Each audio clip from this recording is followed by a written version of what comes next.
Welcome to The Actor's Choice, where the actors and actresses have a chance to talk about themselves and their careers. Join us now for the next hour as we explore the marvelous industry of acting by actors and actresses from today's exciting show business world.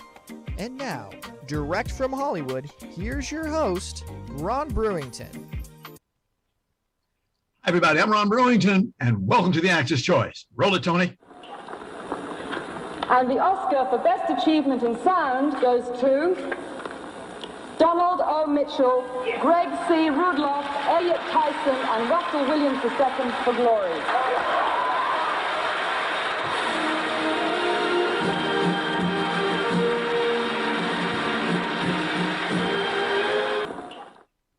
Ladies and gentlemen, we are very proud and honored to have the presence of my first guest today.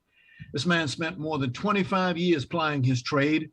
His quest for perfection garnered him back-to-back Academy Awards for his sound work on two feature films, Glory in 1989 and Dances with Wolves in 1990. Ladies and gentlemen, please welcome Russell Williams II. Russell, glad to have you, sir. Welcome to The Actor's Choice. Ron, thank you so much for the invite, young man. And I will have to tell the viewers that I normally only see you on the red carpet. Right. So this is great to be able to just kick it with you on your show. And thanks for all the enlightenment and illuminating you're doing with The Actor's Choice. Glad to be a guest. Our pleasure, sir. Our pleasure. Now, what we just showed in that short video was the moment when your name was called as an Academy Award winner. How did that moment feel for you?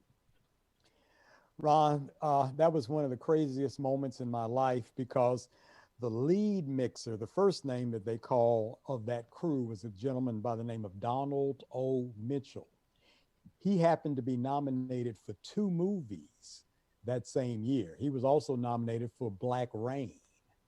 So you've got him running to the stage, almost knocking the ABC cameraman down, because that was his 12th nomination and the first time he got a chance to stand up.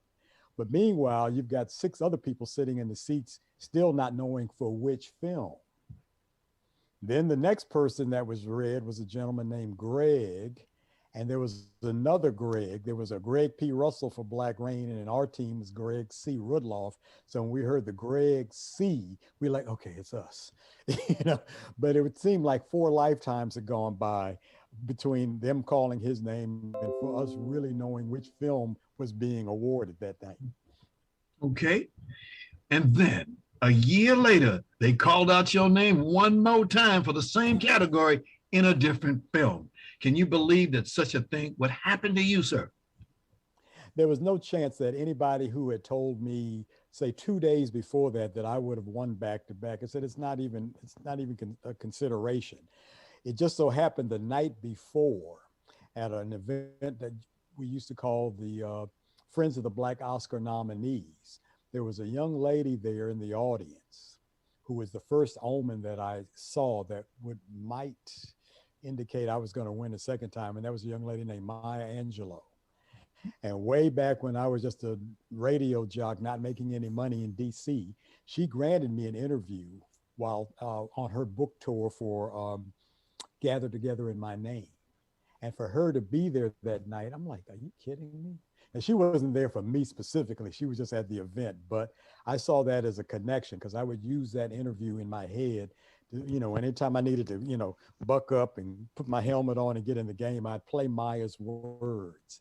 And she was so inspirational. So there was no way I was going to win a second time as far as I was concerned. And so as soon as they called the first name and we knew it was us, I just started walking. As I was sitting right on the aisle, I just went right on. They caught me the entire time. The ABC cameraman was standing right next to me. And so when I stood up, I noticed that he was trying to get me in focus and reframe. So with my TV background, I just stood there. And I waited, Ron, for that tally light. And when that tally light hit, that's okay, let's walk. All right. That was year number 2. It was an amazing night. And to be the first African-American to receive multiple Academy Awards in any category, man, that gives you joy and goosebumps at the same time. It was chills. And as I've told people over the years, and I'll still say this now, it doesn't mean I was the first African-American who deserved to win a second Oscar. So I try to carry that accomplishment with the dignity and the historical significance that it actually provided me. And so now we have 4 African Americans that have double Oscars, and I'm waiting for a woman to join the club because I'm sure it would elevate the discourse at our club meetings. Okay, to your knowledge, how many African Americans have a double Academy Awards? So far, there are only 4 of us. So in the sound category, myself and Willie Burton, the great Willie Burton, who is also a mentor and inspiration. And in the acting category, of course, Denzel Washington, who won an Oscar. Just so happens that the 2 times we worked together, one for Glory, and then the second time we worked together, Training Day. So I don't know whether my contribution to his clear dialogue had anything to do with that, but that was an interesting coincidence. And then the great Mahershala Ali is the most recent double Oscar winner of us as African Americans. But I thought Viola Davis might be the first woman to break into the club, but come on down, whoever it's going to be, because, you know, just sitting around with the guys is not as illuminating as it could be. Okay, let's go back in your life a while. Where are you from, sir? I grew up in Washington, D.C., in the quadrant called Southeast, and a few miles away from Capitol Hill, which you have on the screen. But it was one of my mother's genius moves. And my dad, who also worked at the government printing office and drove a cab, we were very familiar with the D.C. area. But when my mother told me one summer, I was probably 11, that we were going to visit every building in Washington that had a tour, I could have thought of no fate closer to death than that. I'm like, are you kidding me? I had plans for the summer. I was going to wake up, ride my bike, throw rocks at the girls, come back for lunch. And after lunch, there were still some girls I hadn't thrown a rock at. I was going to find them and maybe play a little softball and come back home and shower. And that would be it, start all over again. It just so happened the first time we went out on one of those tours, if I take you back, 2 of the hottest shows on TV back then were the FBI and the Untouchables. And I don't know whether that had any influence on my mother's decision, but the first place we went was to see the FBI tour. And once you come down the building and at the basement level, there's a firing range. And they were aware of their PR status at the time. So they brought out 4 gentlemen with fedoras and trench coats, but they had a prop. It's called a Thompson submachine gun. And they lit these things up in this firing range with a tongue of flame that was easily 6 feet in front of the muzzle. And I was like, where are we going tomorrow? You know? I mean, yeah, probably the next day we went to the Folger Shakespeare Library or something. But in short order, I really began to appreciate that there was more to my city than Southeast DC. Gotcha. And then more to the United States than, you know, just DC, and more to the world than the United States. And it just made me curious about what else there was out there. Okay. Now, you had a background in radio and other facets. What made you get into sound? Well, Ron, I think the first experience I had as a critical listener, I started out as a music student, and to this day, music is what has kept me alive from the moment that I really let it take me over. I think I started playing piano at 10. By the time I got to undergrad at American University in DC, my sophomore year, another student and I created a radio show that turned into a radio workshop. But short story, that was my first contact with professional audio gear. And I learned to appreciate the art of recording and placing the microphone and appreciate storytelling without a picture involved. Okay. Later on, I worked at the NBC station in DC. I worked every day of the Watergate hearings. And then since back in the 70s, we were still shooting news on film. We had a documentary unit at the ABC affiliate in Washington, WJLA. And that's when I really decided maybe I should think long-term about the movie business. But the real answer is there was a long line of people that wanted to be cameramen and almost no line at all for people who wanted to do sound. So since waiting in line is against my religion, I said, well, I'll do sound. You know, I already got a good set of ears, so I'll use that as my career path, my end. Okay. Please tell our viewers, what is the importance of sound in a film? Ron, I think that's a question that I've had, if they were willing to listen, I've had that conversation with actors, with directors, and since I've been teaching full time since 2002, to let students know that if you want to engage someone's imagination, having compelling pictures is not a bad start, but you really need to embrace this other sensory organ that we have to really sell what you're seeing on the screen as being real. In other words, War of the Worlds as a radio show scared a whole lot more people than either one of the two fine feature films that were based on that book by H.G. So the thing is that your imagination is engaged when you're hearing things that may even be telling a story that is not represented fully on the screen, or maybe it's on the screen and you haven't been visually called attention to it yet. And maybe the sound is what pulls you in. Great directors like Hitchcock always took the opportunity to use sound to pull the audience in. He actually has scenes in movies, like say in Topaz, one group of cast is standing on one side of the street. He's got live traffic going between the camera and the other cast members on the opposite side. And you really can't hear this conversation, but you're trying to squeeze in closer to the screen to see if you can pick up on the words. And North by Northwest, there's a scene where Cary Grant and the other gentleman in the scene are walking at the Rapid City Airport, and then they spin up the propellers, which obliterates the conversation, but you still are trying to hear what they're saying. I mean, it's a way of drawing people in.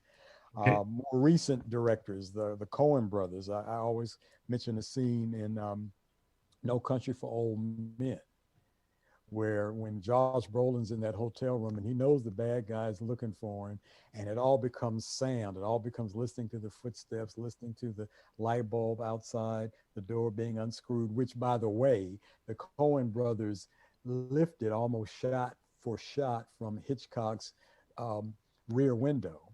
Gotcha.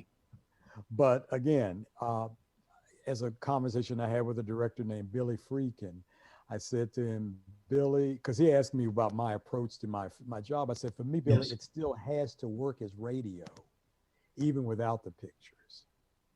And when you add the pictures to it, it has to support the pictures, but the soundscape should still work as radio. If so we do have people in the audience who won't be able to see the film, but they will be hearing the film. They should be able to create their own pictures.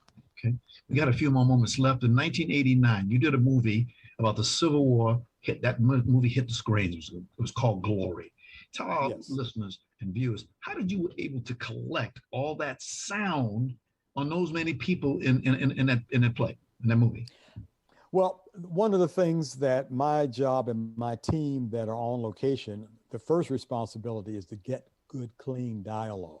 Gotcha. So whatever's in the script, whatever those wonderful actors, Matthew and Denzel and Morgan Freeman and Andre Braugher, whatever was coming out of their lips is scripted dialogue. That's our first responsibility.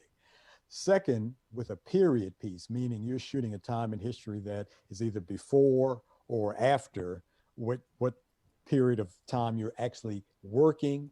It's our responsibility to go out and get the implements, the wagons, the horses, the canteens, anything that's from that period of time that maybe they have in the sound effects library, maybe they don't. One of my favorite scenes in hindsight, but one of the hardest days on that show was when the gentlemen in the 54th get up to do their testimonials.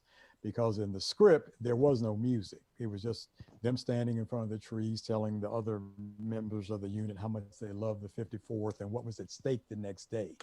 But then the a cappella song and everything else that worked out with the instruments, the tambourine and whatnot, they created that before camera rolled. So we had to figure out a way to get that scene. And one of the great things about dealing with either church or professional musicians or anything in between, if they find their own levels, if they find a way to blend, my job is just to put the microphone in the right place and record that blend. And that's exactly what happened in that scene. We got time for one more question. The question is, where are those two Oscars? Where are they hiding at? Right now, they're hiding in plain sight at the African American Museum of History and Culture in Washington, D.C. And if you get a chance to go up to the media gallery there, take a look at them. They haven't put the Emmys out yet. And the last time I was there, they hadn't even put a picture of me there to go along with the Oscars. But I wanted those statuettes there as a DC native to maybe inspire some other folks from that part of the world to say, you know, if you want to be in big show business, you can start from here. You can start from anywhere, but you have to start. You have to take that first step. I also want to thank you so much for being here. Sorry, we ran out of time. We got to get you back again. A man of your stature needs to have more time. That you believe it. Holla at me. Indeed. And I'll tell Rudy, my brother, to come in your way to Las Vegas. That would be on nice. the way. On the way. Thanks a lot, Ron. Thank you so much, sir. And best wishes in your future. Definitely. Ladies and gentlemen, Russell Williams II. Ladies and gentlemen, we'd like to let you know that we are asking our Actors' Choice Squad to help us get former baseball player Curt Flood into the Baseball Hall of Fame. Now, Curt passed away January 20th, 1997. He was the husband of one of our wonderful guests, renowned actress Judy Pace. Now, all you got to do is go to our Facebook page at www.facebook.com or ask any questions. Call our office at 213-349-3941. That's 213-349-3941. Now, I got to show you something we're getting ready to give. We're going to have a little event going on. We're going to be handing out these things to a lot of y'all. So stay tuned. We got a bunch of stuff coming up for those people who are in this position with us. We love you and we thank you very, very much. Okay. So we sincerely thank each and every one of you of our team for being a part of this magnificent award for a great baseball player. Roll it, Tony. First heard about Open Fist. I'd seen some of their productions. I love Martha Demson, and we've just we hit it off. Lucy Pollock, in fact, said, I want you to meet Martha Demson. She lives near you, and I think you're really going to like her. So we just had coffee a few times. And then when the opportunity came that I had something to submit to her, which was one of my plays, I submitted to her, and they put it in their first. Ladies and gentlemen, my next guest today is an actor, director, producer, and the artistic director for the Open Fist Theater Company. Now, this lady is also the board president of the Theater Producers of Southern California, formerly known as the Theatrical Producers League of Los Angeles, which spearheaded California State Senate Bill SB 805. We'll talk about that in just a few moments. Ladies and gentlemen, please welcome Martha Demson. Martha, good to have you here today, my dear. Bless you, bless you. Thank you for having me. My pleasure, and welcome to the Actors' Choice. Now, you have an outstanding bio for the things you have done. Let's start with one that I love so dear. Where'd you come from originally? Oh, yes, I have a different background. I grew up in Toronto in Canada. My father, I was born just outside of Chicago, but I moved to Toronto when I was 6 weeks old. My dad was a professor. He got a 1-year appointment, and that turned into a longer appointment and 10 years. So then we stayed, and my brothers were all born there. So, yep, I'm a Canadian bred, if not Canadian born. Wow. Toronto is a wonderful city. I've been there numerous times for the film festival that they do annually. What a city. What a city. It's great. When I was very little, I will tell you, though, here was our entertainment. We could drive around to see the fountains in front of the apartment buildings, or we could feed the fish in the koi pond. It was not the cultural mecca that it is today. I like to think we grew up together in life and in culture. My goodness. Now, when did you first start acting? I think I was born acting. In kindergarten, my earliest memories are trying to get everybody to put on plays of fairy tales, and I tried to write an opera in 3rd grade, and in 2nd grade, I was one of the merry men in Robin Hood, and they discovered I could memorize lines, so I was promoted to Brother John. But I think I would probably mark, the real beginning when I was 13 in a high school production of Midsummer Night's Dream, and from there on, my study became more serious. Wow. Remember the time you put your first step on that stage? I do. It was actually when I was 2, and my mother took me to an outdoor theater, you know, when we were doing some shopping, and they grabbed me out of the audience to bring me on stage. And maybe that was what happened that, you know, turned the tide. Okay. Now you got some training. You went to Yale University, good school. I did. Yes. And then I studied with the legendary Sanford Meisner, who is a true, will always be a true master, extraordinarily wise human, instinctual, and just life altering. So he is really the foundation of what I understand it is to be a human being, and to be an actor, which is to understand the way things make you feel, because meaning is emotional in life. Okay.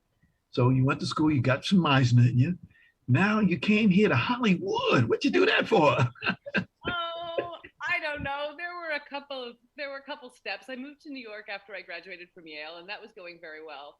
But I came out to visit some friends, and on a lark, I submitted my headshot to some agents who turned around and submitted it on a feature, and I was cast in the feature. And I was like, oh, well, that seems kind of fun. Maybe I should do that for a while. But I very quickly realized that, stage is my love. Got you. Now, how many plays have you actually been in yourself? Oh, wow. I don't know. I haven't counted. I would guess probably, I don't know, maybe 50, something like that. Yeah. It kind of blurs a little because I sort of keep count. I keep count of the total, you know, like how many plays have I acted in, directed, or produced, or some combination. And that number's over 100. Remember you and I talked about it off camera when we talked about the people who come to this town and want to be an actor. I want to be a star, but they don't get up on that stage. Yeah, no, and it's strange. I mean, I absolutely love performing and I love the stage, but I'm not that fond of the limelight. So you have me here on a rare occasion. I will thank a certain lady from Queens by the name of Lucy Pollock, your publicist. Yep. Great lady. Let's talk about Atwater Village Theater in Los Angeles. Tell us about it. Oh yeah, Atwater is really neat. So our organization has an interesting history. We were first on La Brea. We had this fabulous 4,000 square foot Quonset hut that had been built by the early vaudevillians, the Troopers, and then it was Bob Hope's dance rehearsal hall. But unfortunately, so we were there from 1990 until 2005, and then they sold the property for condos. So then we moved into what had been the Actors Gang space that Tim Robbins really refurbished, and that was glorious for about 8 years. And then we lost that space also to gentrification. So we were looking for a new home, and Atwater Village Theater was being run by my good friend Tim Wright, the artistic director of Circle X. And so Circle X and EST established that space. Gates McFadden, then artistic director of EST, really was the force behind turning, you know, this warehouse up against the train tracks into a 4-theater complex. But Circle X had decided they did not want to produce as often. We were looking for a home, and it was a natural for us to slot in, beside Echo and Playwright's Arena and EST. So it's been a happy landing for us. It's a wonderful community. We showed a view inside of the actual building, and we have one more slide we can show of the actual building. There it is, inside of the theater. No, that's the outside. That's the courtyard. That's the outside. Okay. Okay. All right. But it is beautiful. It's a beautiful place. Indeed. And it's a comfortable place to come because there's enormous parking lot that's free just down the block. There's a lovely restaurant just a few steps down. So after 25 years in Hollywood, which I love but is a bit rugged, it's nice to be in a more residential area. Got you. Now, Martha, I don't have to tell you this. Operating an organization like you and many other organizations requires funding, money as they call it, to stay open, right? It does. You gotta have some ducats as they call it. Okay. Yeah. So what do you do to make it possible to get funding? What did you do? Oh, so California passed a law, Assembly Bill 5, which we've heard about, I think, because of the Lyft and Uber ballot measure saying, no, we want to still be able to treat our drivers as independent contractors. But it essentially requires that everyone who steps into a theater to work on our productions be hired as an employee. So whether it's an electrician coming to hang the lights, or a scenic painter, or an actor, or a designer, or a director, everybody now has to go on payroll. So, it was already very, very difficult for us to balance, to make ends meet this bill is very challenging, although very important, and ultimately I think will be wonderful for artists if we can get our bill enacted, SB 805. And the idea here is simply that the government approach this as workforce development, that it invests money alongside the theaters to pay salaries, to pay for payroll. And we use this to allow people who are apprenticing to do it without having to volunteer for years, which is important in a city that's as expensive as Los Angeles. And so we imagine, an organization would probably be in this program for about 5 years, receiving very substantial subsidies at the beginning that gradually taper down as they're better able to sustain their operations. But we think that matching the funds that organizations provide will really increase stability, sustainability, and also help local neighborhoods and communities to thrive. You're very humble. You didn't tell it like it is because you spearheaded it, you and the senator, California State Senator Susan Rubio. Yes, and I have a few colleagues, and we've been sort of arm in arm, Beatriz Casagran, Marc Antonio Pritchett, Emmanuel Voyage, and Vanessa Stewart. Right, because she was at a press conference with, what was it, August the 16th of this month, a couple months ago? Yep. And she let it be known what's it all about. There's money involved here. How much money are we talking about? Well, right now in this budget for this year, we have $50 million for small performing arts organizations, and we'll be going back in the next round, in the next calendar year. And actually, we hope to get closer to 100,000, but we need to demonstrate that the need is there, and that when this funding is available, it all goes very quickly, and that in fact we are creating tens of thousands of jobs. So, a lot of people don't realize it costs money to put these shows on. The governor, Gavin Newsom, he signed it into law. I think, we're getting ready to resume in person. And I think in the last month, $50,000 has gone out just to get up and going with a 7-person show. So yeah, that's a lot for an organization that has hysterically had an annual budget of about $200,000. It costs money. People don't understand. You have salaries to pay. You have this and that. Like you said, light, all these different things, make it all up. And rent is the biggest challenge, because there's no getting around the cost of property in Los Angeles. When we began, we had that huge property and an acre parking lot for $3,000 a month. Now our monthly overhead is closer to $11,000 or $12,000 a month. $3,000 a month just for a parking lot? No. When we started, that was our theater and the parking. Oh, okay. Hollywood and it was nothing. It was nothing. We thought it was a lot of money, but it was, we could really do it then. You could have a group of ragtag players, who kind of threw their pennies together, and you could do it, but not anymore. Okay. How was your theater company able to handle COVID-19?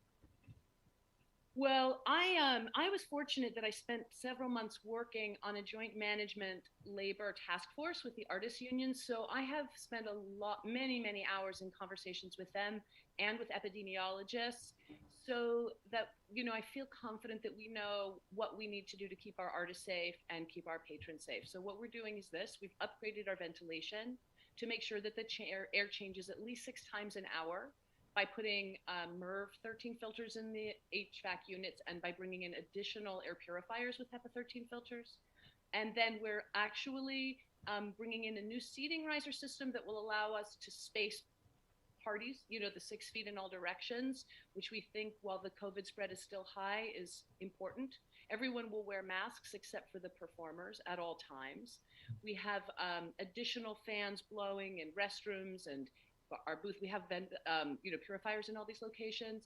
And the last piece that we add is testing now, per what the Actors Equity has recently requested, which is we will have every artist, they'll get a PCR test in advance, 2 days or 1 day in advance, to make sure that before the first day of the weekend's performance, they're negative. And then every day when they show up, before they step into the building, they'll have a rapid antigen test to ensure that before they take their mask off and endanger another actor or the public, they test negative. So every single day, we will make sure that everyone on our team who steps into the building, so the box office person, the stage manager, and the actors, they all test negative.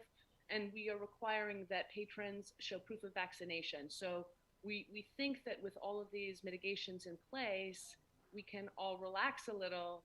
And I mean, it seems like so much, how can you relax? But honestly, I believe it will enable everyone to forget what is outside and just be in the moment with the performers on stage. We got to tell the folks, your organization is doing something on Saturday, October the 23rd. What is that? We're opening a marvelous play by Canadian playwright Daniel Macgyver. We were working on this, in fact, before the pandemic, which is ironic because the play is set in at the height of another recent pandemic that is not named. So the resonances for today are there, although this is set back in the 90s. And we have a brother who is, facing the end of his life, and his siblings who are wrestling with that. But Daniel has a really acerbic wit. So the play is full of sharp humor, but he also has a lot of warmth, which I think is uniquely Canadian, where something biting can also be very, very warm. And so these scenes among the family are then offset by the memories of David, which are lyrical and magical from his past. One of the things that's great about Daniel Macgyver is, while his work works very well in a black box setting, it's very theatrical in its language. He'll have dueling monologues set up where two characters are speaking at top speed, and yet in moments they completely align and are saying exactly the same thing and then continue on their path. And it's just, I get goosebumps thinking about it. I really invite people to come and check it out because it's a different kind of theatricality that we don't see too often. Saturday, October 23rd. How can we get tickets? Our website, www.openfist.org. Everything is digital programs, digital tickets, and check it out. So did I looked at that website? Outstanding. A lot of information there. A lot of information. Martha, we're running out of time, and I want to thank you very, very much for being here on TAC today. You've got a great attitude, my dear. I wish you guys the best of luck. Well, thank you so much. Thank your publicist, Lucy Powlett, for me. Yeah, such a pleasure to be here, Ron. Thank you very much. Thank you so much. We'll see you. Ladies and gentlemen, Martha Demson. Thank you so very much. Roller Tony. My friend, come over here and meet the old boys from dental school. Hello, nice to meet you. Oh, buddy, these burgers are so good. Great, juicy. Perfect temp. No, don't mind Ted. You know how every ad says 4 out of 5 dentists recommend a product? He's that 5th guy. He can just never get on board. What can I say? I'm hard to please. My friend. Ladies and gentlemen, my next guest today is a gentleman I truly admire for the knowledge that his craft as a veteran actor. Now, he's got 79 actor credits plus credits as a producer, writer, casting director, and others. Ladies and gentlemen, please welcome Raymond Farchion.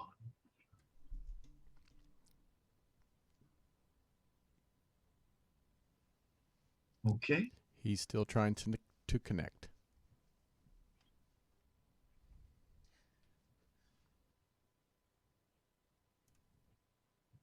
Alrighty.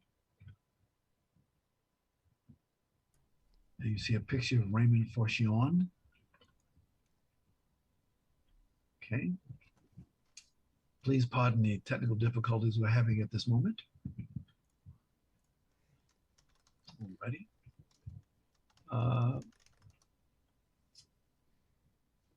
Okay, still connecting, I'm told. We'll be busting out here in just a few moments here, as you just saw on the TV, on that film that we just showed, that little clip. Been around a long, long time, as I said. I've known him for a long time, and just a good old fellow. You know, what can I say? He's done a lot of stuff, and he's out of a little place called Morristown, New Jersey. And he's been around for a long time. Like I said, 79 actor credits, 14 producer credits, 7 writer credits, 5 casting director credits, 2 director credits, and 4 self credits. So he's been around for a while. And I'm getting the signal there anytime now. He'll be hooking us up together so we can get on with this. And what, still connecting? Okay, he's still connecting. We'll wait a while and talk about him a little bit. Like I said, he's been in this business for 35 years. That's a long time. Lots of auditions, by the way. And when you're an actor, these are the things that you have to go through. Times have changed. People they want to get into. There's a lot of people who want to be an actor. And with the technology that we have now, ladies and gentlemen, that is possible. People can be a filmmaker. I saw a commercial the other day for a brand new camera, a phone that folds in half. And I mean, then I saw another camera. You take it out of your pocket. Hey, and that next thing I know, there you'll be. You're looking at him. Wait a minute, I see two of us. I see him. I see me. I see us. Okay, Tony. Well, Ron, why don't you tell us one more time while we're waiting on him about the baseball player again? Okay, let me say. Okay, where's the baseball player? I put that down here. Let's see. Because that's important. Okay.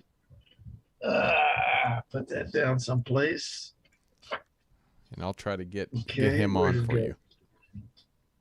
Okay. Sorry, I didn't mean to put you on the spot there, Ron. I understand. That's okay. Happens to the best of us. These things called technical difficulties. Right. We make our way through. Okay, here it is. Again, we would like to let you know that we're asking the Actors' Choice must get former baseball player Curt Flood into the Baseball Hall of Fame. Now, Curt passed away January 20th, 1997. He was the husband of one of our wonderful guests, renowned actress Judy Pace. And all you got to do is go to our Facebook page at www.facebook.com/The Actors' Choice, or our website located at www.theactorschoice.org/get-cart-into-the-MLB, which stands for Major League Baseball dash. And also, for any question you may have, ladies and gentlemen, please contact our TAC office at 213-349-3941. It's 213-349-3941. We sincerely thank each and every one of you, ladies and gentlemen, for being a part of this magnificent award for a great baseball player. Now, over the weekend, we had a chance to look at it.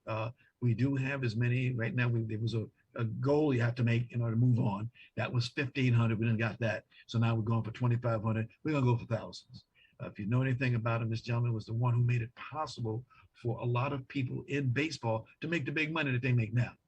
He did a lot of activities that caused the industry to realize the significance of these players, because these baseball players, they make big bucks, as you all know. Football players make big bucks.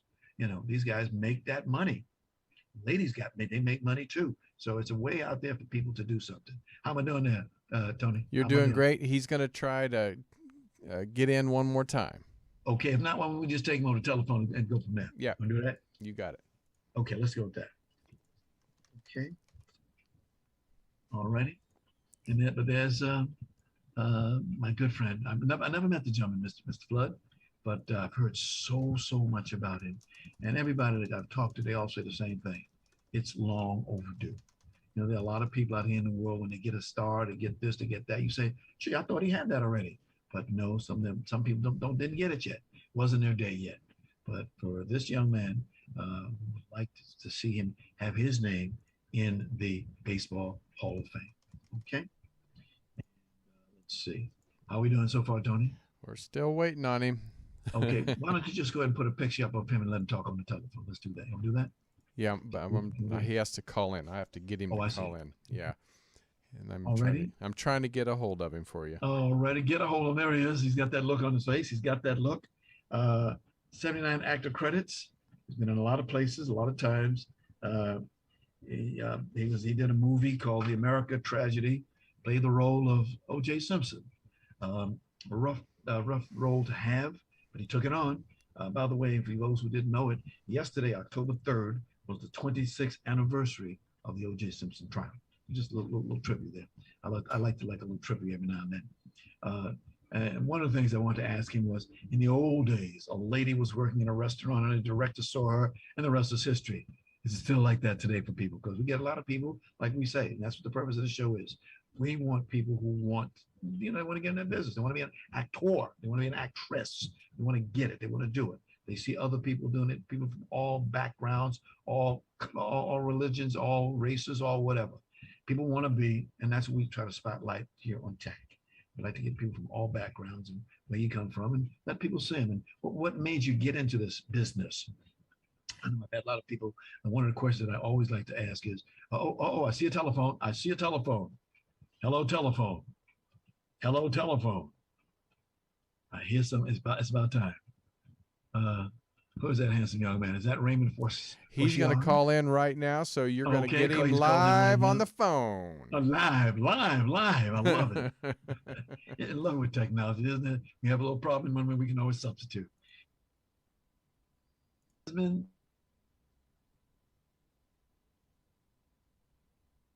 Okay, we lost him. All right. Get back up here. We'll put it back over. There he is. Are you on the phone there? Are you on the phone there, Raymond?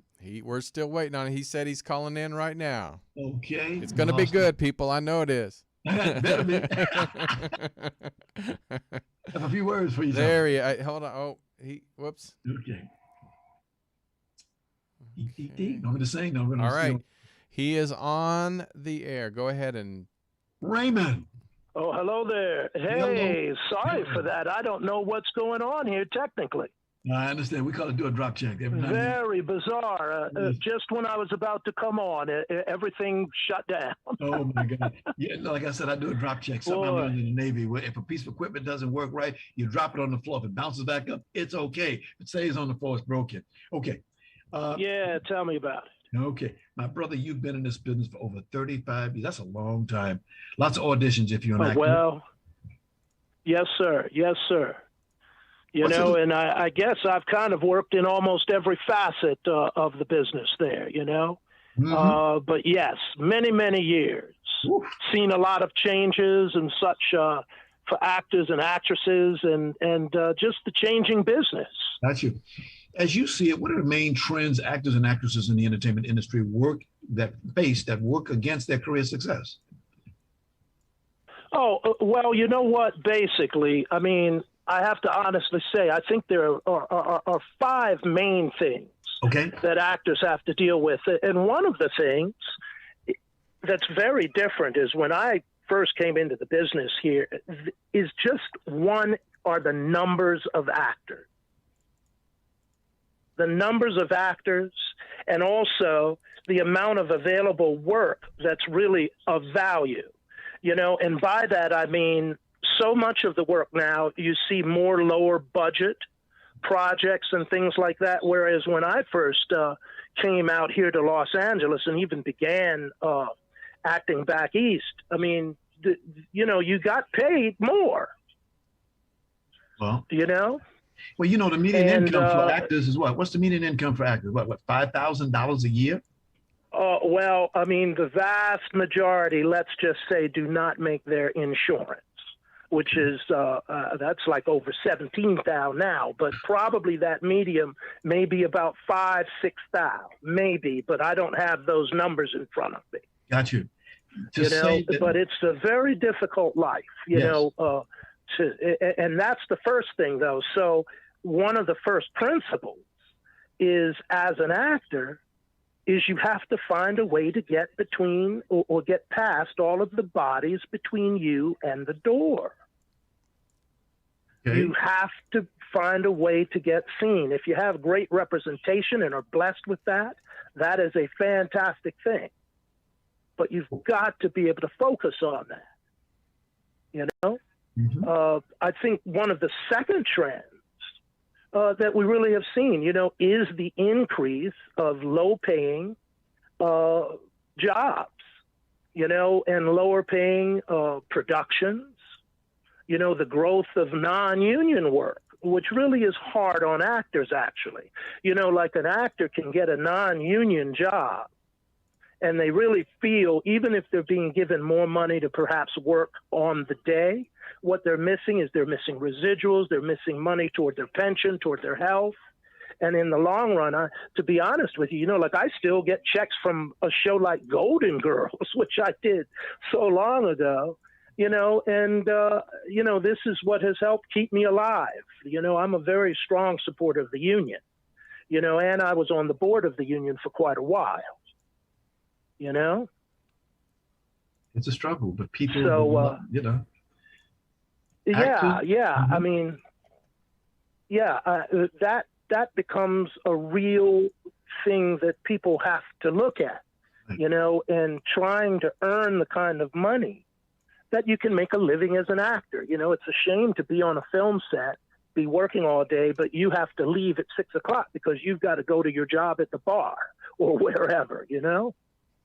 And that's a tough life for people. And so it's really important, you know, to have yourself a base where you can eat and live as your career grows. Do you know what I mean? Yes. You know? Yeah. The other thing is the changing economic times. Okay? Really, there are so many different venues that material is shown on now. Like you can do a movie for YouTube, you can do movies for the network, movies, you know, that wind up on Netflix, what have you, Amazon. You know, a lot of independent producers will do a film, it shows up on Amazon, but it's not the same as it was back in the old days where you would do a motion picture, then it would go to the network as a movie of the week or on a Sunday night. Right. You know, it's just that's something actors have to be aware of, as well as producer and writer. Okay. Given that, what do you think causes this? Well, I think the truth is that as technology has changed, it's become cheaper and cheaper and cheaper to actually shoot on the lower budget realm. People can shoot a film on their cell phone now. And what happens is when you can shoot a film on your cell phone, you're not talking about maybe spending $300,000. You're talking about, hey, I got my cell phone, I can get a group of people together, and I want to shoot this film. Mm-hmm. But if you're talking about a budget, let's say, that's going to be around maybe $20,000, $30,000 even, it's very tough to be paying people $1,000 a day, which is like around what the basic union contract might pay. You know, the basic contract, which is one reason why the union came up with several of the newer low-budget contracts, so that people who do want to work, who are members of the union, can work and still be protected. See? So, okay. You know, what are the ingredients to stardom? Well, I personally, after looking at it, I guess, the first thing is an actor or an artist. This is true of directors, it's true of writers, what have you. Mm-hmm. They have to allow for their own individuality. Okay. And it's true that as an actor, you are portraying characters, sometimes real characters. Like I played O.J. Simpson years ago. I played Jeffrey Robinson, who was one of Al Gore's legal attorneys. When you're dealing with real people, there are certain things you want to try to hit as far as their personalities are concerned. But as an individual artist, I think you have to nurture your own individuality, who you are. You need to know who you are. This is why it's so important to get into good classes, to study, to just stretch and find out who that is. Right. And then you have to have the strength of conviction, the conviction to be true to that individuality. Don't try to be someone you're actually not, which sounds strange as an actor. You want to be true to who you are, and that takes great strength. If there are things you do not want to do as a performer, you don't do them. Be true to yourself with that. The other thing is to have your own, and you look at this, you look at the actors that we love to watch. There is a vulnerability there. There is, and by vulnerability, I don't mean being able to cry on cue, that sort of thing. What I mean is they are there in the moment and they respond to stimulus in a very natural and immediate way. You know, I'll give you an example. I did a play years ago with an actor. I mean, he was really great at developing his characters and stuff, but I really felt that I could have mooned him in the middle of a scene, and he wouldn't have even noticed. He wasn't vulnerable and in the moment in that way. You know, and you've got to be there. You know, as actors, most actors who seem to begin to develop a career and get called in again and again, they are hired because of their reactions and responses. It's like there is a reason why you want, let's say, Christopher Walken. There's a reason why you want Denzel Washington. You want people like that to bring what they bring. Viola Davis, the power. That's what you're looking for. The same way in comedy, you will want to bring maybe a Jim Carrey, you know, or Kevin Hart. You know what I'm saying? Yes. Which doesn't mean that they can't do varying things and stretch. But audiences tend to like a specific quality in their so-called stars. Okay, Raymond, I hate to do this, but we have run out of time.